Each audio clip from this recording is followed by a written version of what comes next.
So apparently Eva Green's poster for this movie is considered so sexy it was banned from some theaters. Yeah, I kind of have to agree. Cue title scene!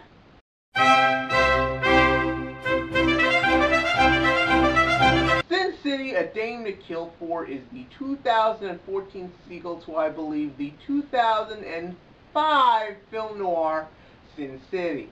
And the movie's got a pretty big and pretty impressive cast. You got Bruce Willis, Joseph Gordon-Levitt, like I said, Eva Green, Josh Brolin, Mickey Rourke, it goes on. And basically, some of you might be thinking, how does this movie come up with a way to give all these characters screen time?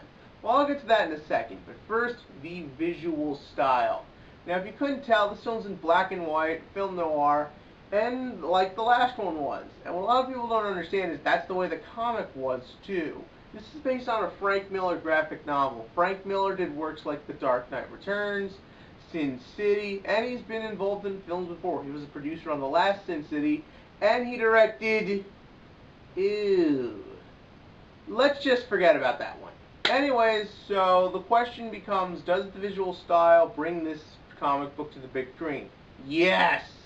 To describe how amazing the visuals are in this movie, think about every comic book film you've ever seen that feels like it takes a scene straight from the book and puts it on the page. Now forget about those scenes, because they don't hold a candle to this. This movie visually is so fascinating, so impressive to look at. Every scene you just feel like you're being shot at with the visuals, sometimes literally. And it's just so amazing. It really feels like the comic book brought to life, and that element of the film is spot on. Which is good, because the rest of the film is pretty basic, I guess. The movie, like I said, to incorporate its large cast, there's actually 3 different stories going on at once. One with Bruce Willis, one with Joseph Gordon-Levitt, one with Josh Brolin. Heck, there's even a 4th going on with Mickey Rourke. And the thing is, because of this, there's no real way you can give all the stories their correct amount of time and development in one movie, no matter how long it is, no matter how simple the stories are.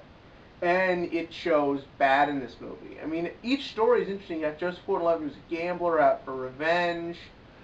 Josh Brolin, he's out to kill the Dame to Kill For.